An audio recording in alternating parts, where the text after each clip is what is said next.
Assalamualaikum warahmatullahi wabarakatuh. Kami dari kelompok 4 yang beranggotakan saya Rahma Anggita Aberliana, kemudian ada Nurul Ida Rahmawati, kemudian ada Alifa Lutfiatul Hana, kemudian ada Syaila Nadifa Al-Fayed. Makalah kami yaitu yang berjudul Pola Kekhasan Pemahaman Ulama Madhab dan yang Membedakannya. Dari kelompok kami mengambil jurnal dari Lu'lu'atul Badriyah Asyif Az-Zafi dari IAIN Kudus yang berjudul Perbedaan Madhab 4 Imam Besar, yaitu Hanafi, Maliki, Syafi'i, dan Hambali dalam paradigma hukum fikih.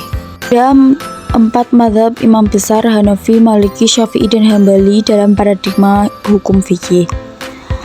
Dalam masalah hukum, perbedaan adalah suatu hal yang bisa terjadi di setiap pensyariatan yang membuat kebiasaan atau adat istiadat, aktivitas-aktivitas manusia yang ada pada masyarakat sebagai sumber ditetapkannya suatu hukum.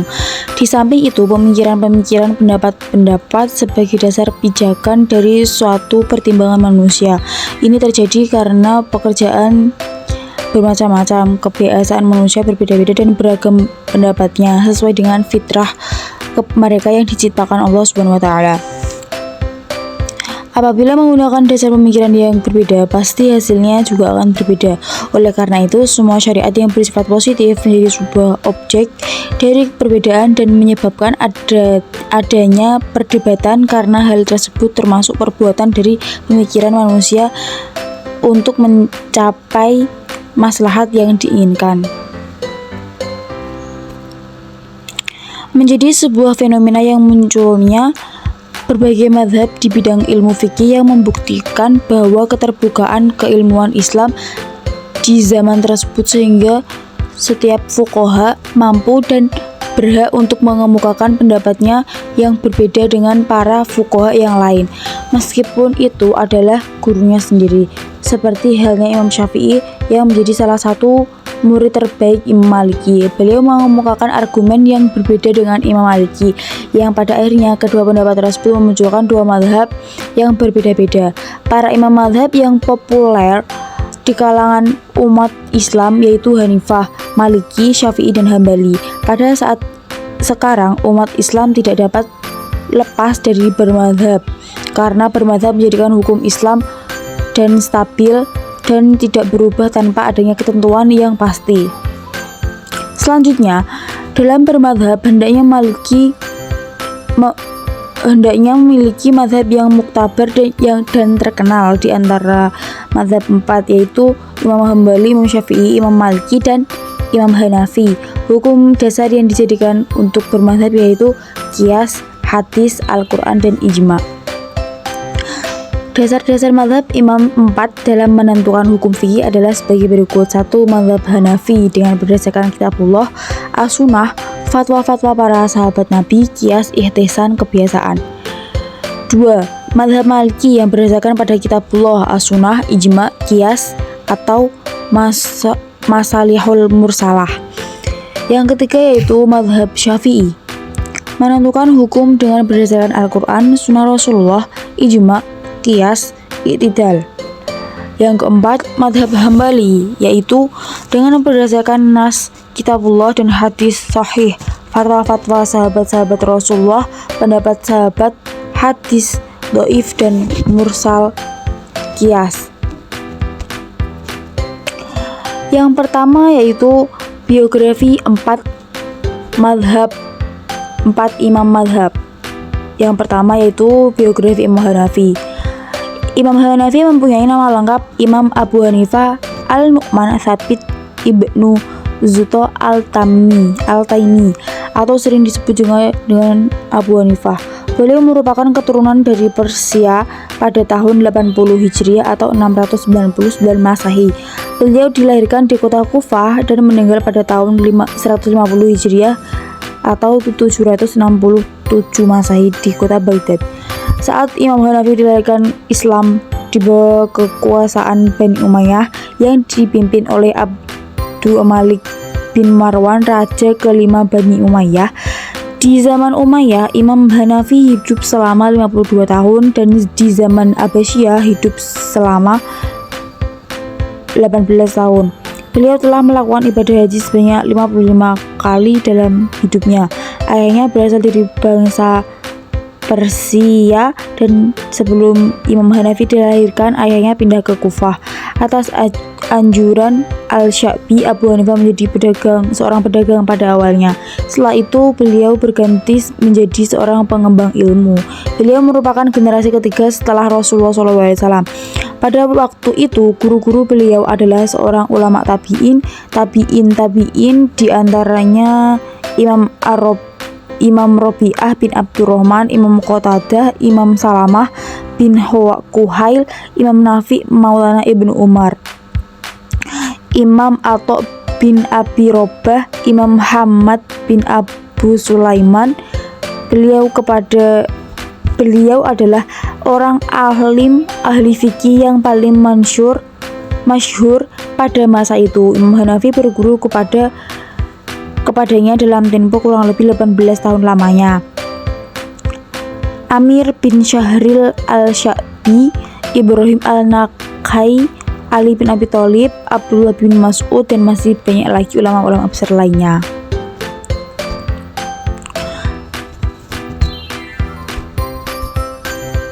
Salah satu guru Imam Hanafi adalah Muhammad bin Abi Sulaiman yang wafat pada tahun 120 Hijriah. Beliau mengembara ilmu ke Muhammad bin Abi Sulaiman selama 18 tahun dengan kewafatan guru beliau. Imam Hanafi menjadi seorang guru karena mendapatkan wasiat dari Muhammad bin Abi Sulaiman untuk menggantikan Muhammad bin Abi Sulaiman. Semenjak tahun 120 Hijriah, Abu Hanifah mulai menjadi seorang guru. Abu Hanifah berangkat ke Mekah tahun 130 Hijriah dan semenjak itu beliau mulai menetap di sana selama 6 tahun. Abu Hanifah mengadakan musyawarah atau diskusi bersama para ulama terkemuka pada saat itu. Beliau juga bertemu dengan ulama hadis sehingga mereka dapat bertukar pikiran. Karena Imam Abu Hanifah seorang pedagang, maka beliau banyak bergaul dengan masyarakat ramai, sehingga Abu Hanifah sangat pandai mempergunakan istihsan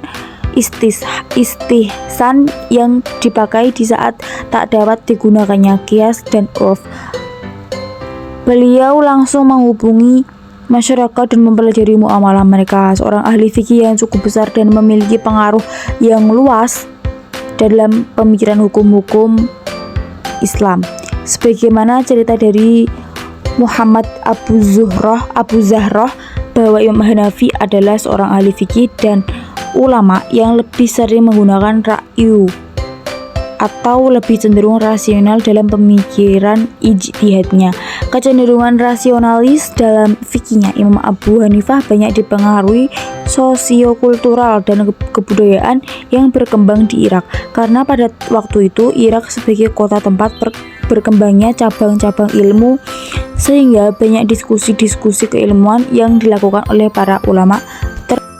Berikutnya adalah Imam Maliki. 13 tahun setelah Imam Hanafi lahirlah imam kedua dari imam empat Islam, yaitu Maliki.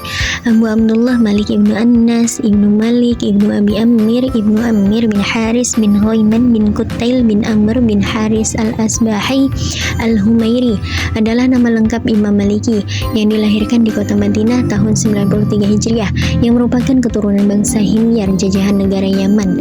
Anas ibnu Malik ibnu Abi Amir ibnu Abi al-Haris ibnu Sa'ad ibnu Auf ibnu Adi ibnu Malik ibnu Yazid adalah ayah Imam Malik, dan ibundanya bernama Siti Aliyah binti Syuraik ibnu Abdul Rahman ibnu Syuraik al-Aziyah. Dan perlu diterangkan, nama Anas bin Malik atau ayahanda Imam Malik bukanlah Anas bin Malik yang seorang sahabat mulia dan pembantu Nabi SAW itu, karena nama lengkap Anas bin Malik adalah Anas bin Malik bin An-Nadhir bin Zamzam bin Zaid bin Harum bin Jundub bin Amir bin Hunnam bin Adi bin An-Najir al-Ansari al-Hajraji, seorang sahabat Nabi SAW. Sahabat mulia Anas bin Malik wafat pada tahun yang sama dengan kelahiran Imam Malik bin Anas. pada hari Ahad tanggal 10 Rabiul Awal tahun 179 Hijriah atau 798 Masehi. Pada usia 87 tahun beliau wafat. Beliau wafat meninggalkan seorang putri dan 3 orang putranya yang nama-namanya ialah Hamadah, Muhammad, Yahya, dan Ummu Abiha. Imam Malik terdidik di kota Madinah sejak kecil. Beliau terkenal sebagai guru ulama untuk mempelajari Islam. Imam Malik belajar banyak berbagai bidang ilmu pengetahuan seperti ilmu hadis, fatwa dari sahabat-sahabat, al-rad, al-ahlil ahwa fatwa, dan ilmu fikih ahli ro'yu. Imam Malik juga semenjak kecil sudah hafal Al-Quran. Saat menuntut ilmu beliau memiliki guru banyak. Pernah belajar dengan syekh dan golongan tabi'in dan lagi tabi'in. Guru beliau yang terkenal yaitu Muhammad bin Yahya al-Ansari, Rabi'ah bin Abdul Rahman Furuk, Nafi Abu Rodim, Nafi bin Abdul Al-Rahman. Banyak sekali murid Imam Maliki yang menjadi seorang ahli dalam Islam atau ulama. Qadi Ilyad berkata bahwa murid Imam Maliki lebih dari seorang ulama yang terkenal. Di antara Muhammad bin Ajlal, Muhammad bin Muslim al-Zuhri, Yahya bin Sa'id al-Ansari, Rabi'ah bin Abdurrahman, Sulaiman bin Mahram al-Amasi, Salim bin Abi Umayyah, Abdul Malik bin Juraih, Muhammad bin Ishaq, dan Muhammad bin Idris bin al-Abbas, Muhammad bin Abdurrahman bin Abi Zi'ab. Terus berkembang mazhab Malikiyah oleh para pengikut mazhab Malikiyah dan menyebar ke wilayah-wilayah negara Islam sampai ke arah barat seperti wilayah Mesir, Andalusia, Afrika, dan ujung Maroko yang dekat dengan Eropa. Begitu pula wilayah timur seperti Baghdad, Basrah, dan lainnya. Meskipun setelah itu pengaruh mulai menyusut. Yang berikutnya adalah Imam Syafi'i, Muhammad bin Idris bin Al-Abbas bin Utsman bin Syafi' bin As-Sa'id bin Ubaid bin Abdul Yazid bin Hashim bin Al-Muttalib bin Abi Manaf bin Qusay bin Kilab bin Murrah bin Ka'bah bin Lu'ay bin Ghalib bin Abu Abdillah Al-Quraisy Asy-Syafi'i Al-Makki. Dalam nama lengkap Imam Syafi'i, beliau lahir tahun 150 Hijriah atau 767 Masehi di kota Gaza, termasuk golongan suku Quraisy. Pendiri mazhab Syafi'i ini beliau kehilangan ayahnya sewaktu masa kecil dan dibesarkan oleh ibunya dalam kemiskinan. Beliau menghafalkan kitab suci Al-Quran di Makkah. Beliau belajar hadis dan fikih dengan Muslim, Abu Khalid Az-Zanzi, dan Sufyan bin Uyainah. Imam Syafi'i hafal Al-Muwatta di usia 13 tahun. Saat umur 20 tahun, beliau menemui Imam Maliki bin Anas di Madinah dan mempelajari Al-Muwatta di bawah bimbingan Imam Maliki sendiri. Dan ini sangat dihargai oleh Imam Maliki sebagai seorang guru beliau. Imam Syafi'i ditinggal dengan gurunya sampai akhir hayat Imam Maliki pada tahun 795 Masehi. Imam Syafi'i tidak pernah berpikir untuk membuat sebuah mazhab, hukum, atau pendapat-pendapat pribadi khususnya yang terpisah dari pendapatnya Imam Maliki. Gagasan untuk membuat mazhab fikih sendiri muncul setelah beliau meninggalkan kota Baghdad pada kunjungannya yang pertama, yaitu pada tahun 184 Hijriah. Sebelum itu beliau dianggap sebagai pengikut Imam Maliki. Imam Syafi'i sibuk berdakwah mengarang di Mesir dan menyebarkan ilmu di akhir hidupnya, sampai-sampai beliau tidak memperdulikan bahaya yang terjadi pada dirinya sehingga beliau terkena penyakit wasir. Akan tetapi kecintaan beliau terhadap ilmu tidak menghiraukan penyakitnya tersebut dan tetap melakukannya dan menyebarkan ilmu sampai beliau wafat di akhir bulan Rajab pada tahun 204 Hijriah. Dan berikutnya adalah Imam Hambali. Beliau adalah yang mulia Abu Abdillah Ahmad bin Muhammad bin Hambal bin Hilal bin Asad bin Idris bin Abdillah bin Hayyan bin Abdillah bin Anas bin Auf bin Qasid bin Mazin bin Syaiban bin Zul bin Sa'labah bin Ukabah bin Sa'ab bin Ali bin Bakar bin Wail bin Qasid. bin Hin bin Asha bin Du'mi bin Jadillah bin Asad bin Rabi'ah bin Nizar bin Ma'ad bin Adnan, dan terus ke atas hingga sampai Nabi Ismail bin Nabi Ibrahim alaihi salam.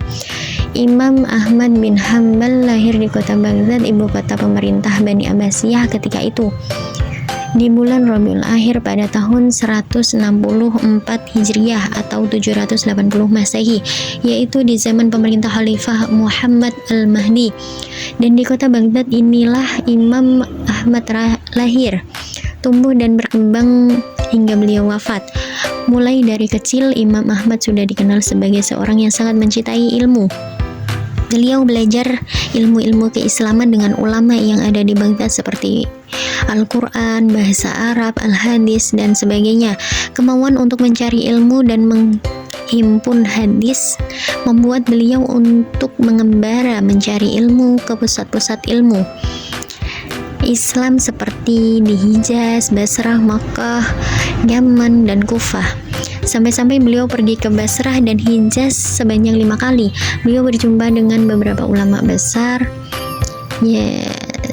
saat mengembara seperti Ali ibnu Mujahid, Abu Ar-Razak ibnu Hummam, Jarir ibnu Abnu Al-Hamid, Abu Yusuf Ya'qub ibnu Ibrahim Al-Ansari, Sufyan ibnu Uyainah, Imam Syafi'i, dan lain-lain.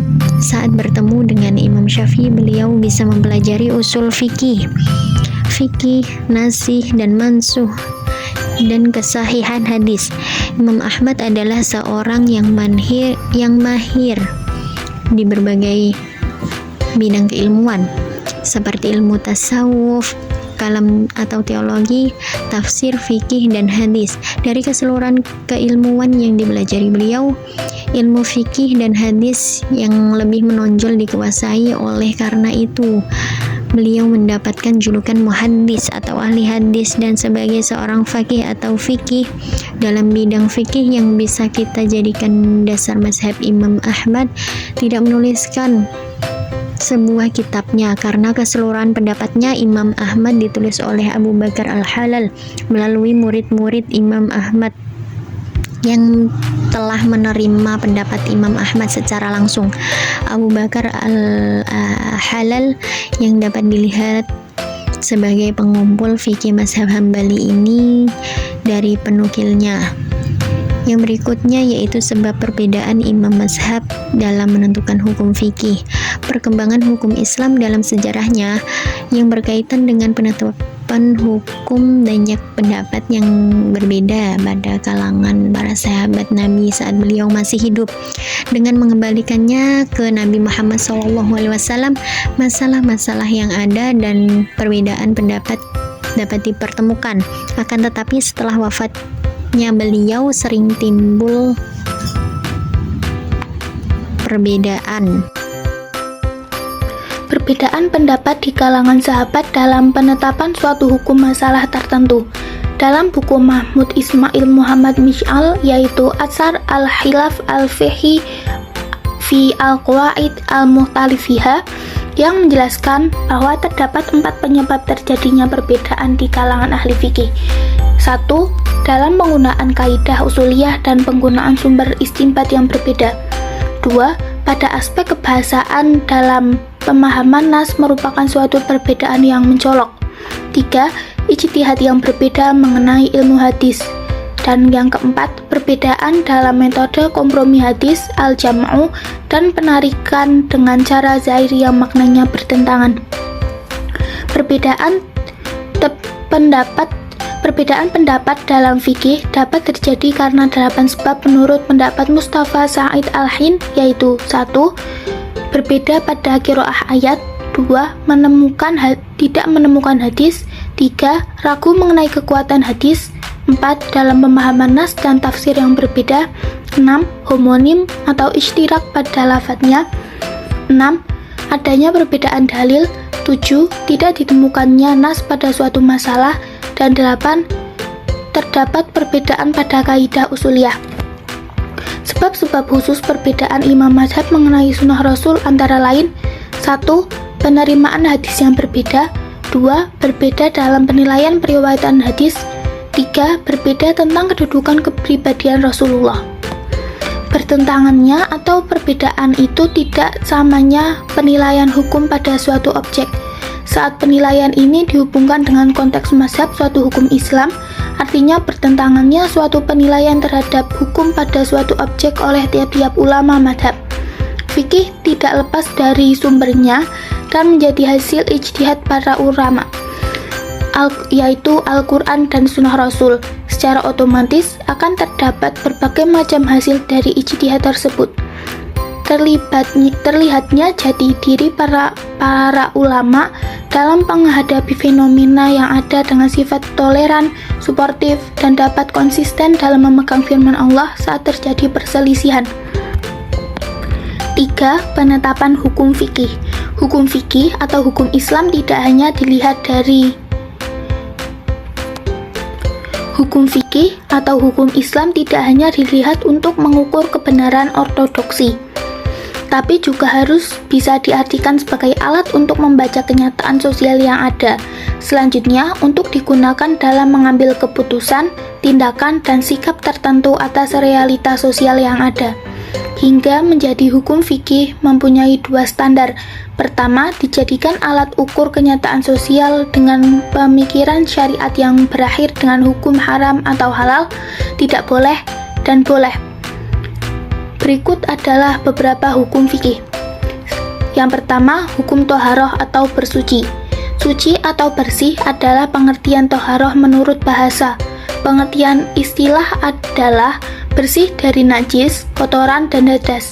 Terdapat 2 bagian dari toharoh, yaitu khusus yang berhubungan dengan badan dan bersuci dari najis yang berkaitan dengan badan, pakaian, dan tempat. Jika bersuci dari hadas, maka tidak lepas dari 2 unsur, yaitu 2 unsur yang bisa mensucikan, yaitu air dan tanah. Jenis-jenis air ada 3, yaitu 1. Air yang mensucikan, yaitu air yang mutlak atau air murni. Air yang berasal dari bumi atau air yang jatuh dari langit disebut air mutlak. Firman Allah dalam surah Al-Furqan ayat 48 dan surah Al-Anfal ayat 11.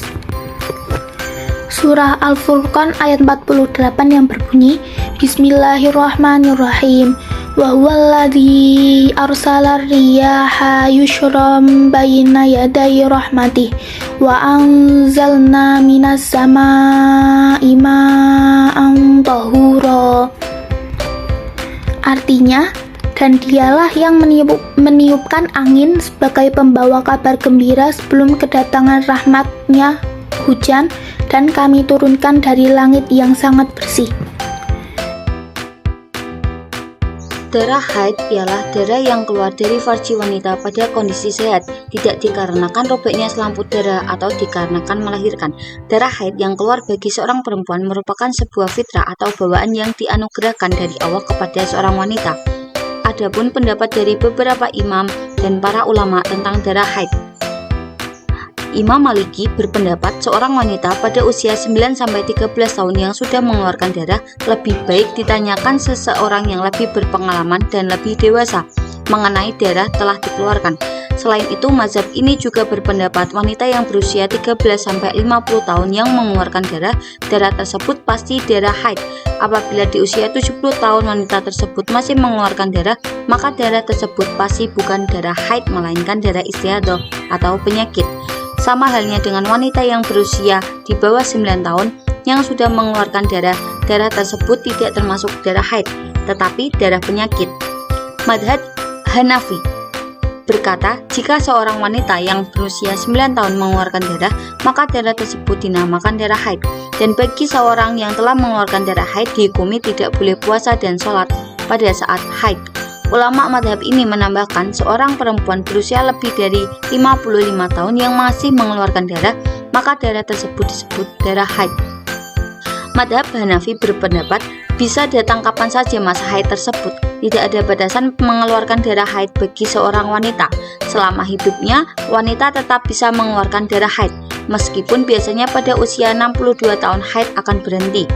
Madhab Hanafi menjelaskan bahwa usia menginjak 50 tahun bagi wanita sudah jatuh masa menopause atau masa berhentinya haid. Apabila setelah itu masih mengeluarkan darah dari farjinya, darah tersebut bukan darah haid tetapi darah penyakit. Darah haid itu adalah najis menurut para ulama. Oleh karena itu, seorang umat Islam yang hendak menjalankan ibadah sholat, jika pakaiannya kena darah haid, maka pakaian tersebut harus dibersihkan lalu dicuci. Dan bagi seorang wanita yang masa haidnya sudah selesai, diwajibkan untuk segera mandi besar atau bersuci. Dalam bahasa tayamum dapat diartikan menyengaja. Dalam istilah tayamum adalah meratakan debu ke kedua tangan dan wajah dengan syarat dan rukun tertentu. Menurut tayamum, menurut para ulama, yang pertama menurut mazhab Hanafi, tayamum adalah mengusap wajah dan kedua tangan dengan tanah yang suci. Pendapat mazhab Maliki, tayamum adalah bersuci dengan debu atas wajah dan kedua tangan dengan disertai niat. Pendapat mazhab Syafi'i, tayamum adalah meratakan kedua debu ke wajah dan kedua tangan sebagai ganti dari wudhu atau mandi dengan syarat tertentu. Pendapat mazhab Hambali, tayamum adalah mengusap wajah dan kedua tangan dengan debu yang suci menurut mekanisme yang khusus. Sedangkan rukun tayamum menurut para ulama berbeda. Yang pertama menurut Imam Maliki, niat ketika mengusap wajah dan meratakannya, mengusap sampai siku pada kedua tangan. Imam Hanafi berpendapat bahwa semua jenis yang termasuk bagian bumi seperti debu, pasir, batu atau lainnya dapat digunakan tayamum. Imam Hanafi mewajibkan niat di dalam tayamum karena tayamum merupakan pengganti mandi atau wudhu. Sedangkan mandi atau wudhu bisa menghilangkan hadas, sehingga tayamum juga dapat menghilangkan hadas sebagaimana wudhu. Maka satu kali tayamum boleh melakukan sholat fardu berulang kali dan untuk ibadah lainnya. Menurut Imam Maliki, niat mengusap wajah sampai rata, mengusap tangan sampai pergelangan tangan, mualah atau terus menerus. Imam Maliki berpendapat bahwa tayamum tidak bisa menghilangkan hadas sehingga tidak boleh diniati menghilangkan hadas, dan tayamum sekali hanya bisa dipakai untuk sholat fardu sekali dan sholat sunnah beberapa kali. Sedangkan menurut Imam Syafi'i, niat pada saat mengambil wudhu sampai mengusap sebagian wajah, mengusap wajah sampai rata, mengusap tangan sampai siku-siku tertib, yaitu mendahulukan anggota badan yang seharusnya berada di awal dan mengakhiri anggota yang seharusnya di akhir. Imam Syafi'i tidak memperbolehkan diniati untuk menghilangkan hadas karena tayamum tidak dapat menghilangkan hadas. Hanya saja lantaran tayamum, Imam Syafi'i diperbolehkan melakukan hal-hal yang sebelumnya dilarang seperti sholat. Dalam satu tayamum hanya boleh digunakan untuk satu sholat dan beberapa sholat sunnah. Imam Hambali sependapat dengan Imam Syafi'i dan Imam Maliki, yaitu satu tayamum hanya dapat untuk satu sholat fardu saja dan tidak boleh diniati raf'al hadas, tetapi beliau hanya mengharuskan mengusap kedua tangan sampai pergelangan saja, sama halnya dengan Imam Maliki. Selanjutnya hukum sholat. Sholat adalah doa menurut bahasa. Sholat adalah perbuatan atau perkataan yang dimulai takbiratul ihram dan diakhiri dengan salam. Pengertian menurut syara. Sholat yang diwajibkan itu 5, yaitu zuhur, asar, maghrib, isya, dan subuh. Adapun menurut madhab Hanafi, rukun-rukun sholat ada 18, yaitu membaca takbir di awal sholat, membaca surat Al-Fatihah, setelah itu membaca surat-surat pendek atau beberapa ayat Al-Quran, sehabis membaca surat Al-Fatihah saat sholat fardu dilakukan pada 2 rakaat pertama. Membaca surat pendek dengan mengutamakan membaca Al-Fatihah, menempelkan kening dan hidung saat sujud. Setiap gerakan yang berada pada sholat dilakukan secara utuh. Pada setiap rukun harus tunma'nina atau berhenti sejenak, duduk tasyahud awal, membaca tahiyat saat duduk tasyahud awal, dan saat duduk tasyahud akhir sebelum salam. Segera berdiri setelah membaca tasyahud awal ke rakaat ketiga, salam dengan menoleh ke kanan dan ke kiri di akhir sholat. Pada 2 rakaat sholat subuh, seorang imam mengeraskan suaranya, dan pada 2 rakaat sholat maghrib dan isya, meskipun itu mengerjakan sholat qadha, memelankan suara pada saat sholat duhur dan asyar bagi makmum atau imam, tetapi tidak pada sholat 2 rakaat sholat maghrib dan isya. dalam sholat witir membaca doa kunut, dalam sholat id melakukan takbir, dalam sholat berjamaah mendengarkan imam dan diam. Ada 14 rukun-rukun sholat menurut mazhab Maliki. Yang pertama niat, takbiratul ihram, berdiri di saat melakukan sholat fardu, membaca surat Al-Fatihah. Saat membaca surat Al-Fatihah dilakukan dengan cara berdiri, membungkuk pada waktu sholat dengan tangan diletakkan di lutut atau disebut dengan ruku, berdiri dari ruku, berlutut serta meletakkan dahi ke lantai atau disebut dengan sujud, duduk iftirosh, salam, duduk ketika salam, berhenti sejenak atau disebut dengan tumak nina, i'tidal dari ruku dan sujud, yang terakhir teratur. Ada 13 rukun-rukun sholat menurut mazhab Syafi'i, yaitu niat, takbir, bagi yang mampu berdiri pada sholat fardu, membaca surat-surat Al-Quran, membungkuk pada waktu sholat dengan tangan diletakkan di lutut atau disebut dengan ruku, i'tidal dengan keadaan berdiri dan berhenti sejenak atau disebut dengan tumak nina, berlutut serta meletakkan dahi ke lantai atau disebut dengan sujud, duduk iftirosh dan tumak nina, membaca tasyahud atau tahiyat, duduk saat tasyahud, membacakan sholawat Nabi, salam, tertib dan berurutan pada setiap rukunnya. Sedangkan ada 14 rukun-rukun sholat menurut mazhab Hambali, yaitu takbir, berdiri sesuai dengan kemampuan dalam sholat fardu, pada setiap rakaat membaca surat Al-Fatihah, membungkuk pada waktu sholat dengan tangan diletakkan di lutut atau disebut dengan ruku, i'tidal, berlutut serta meletakkan dahi ke lantai atau disebut dengan sujud, bangun dari sujud, duduk iftirosh, berhenti sejenak atau disebut dengan tumak nina di tiap-tiap rukunnya, duduk tahiyat akhir, membaca tahiyat atau tasyahud, membaca sholawat Nabi, salam menoleh ke kiri, dan yang terakhir berurutan. Selain rukun sholat, ada juga hal-hal yang membatalkan sholat. Secara garis besar, perkara yang dapat membatalkan sholat ada 5 perkara yang disepakati para madhab. Yang pertama, berkata. Sedikit-dikit berkata 2 huruf, meskipun tak bermakna. Tapi imam madhab berbeda pendapat mengenai bicara karena tidak sengaja atau lupa. Tidak ada bedanya antara berbicara atau berkata dikarenakan lupa atau dilakukan secara sengaja menurut 2 imam mazhab, yaitu Imam Hanafi atau Imam Hambali.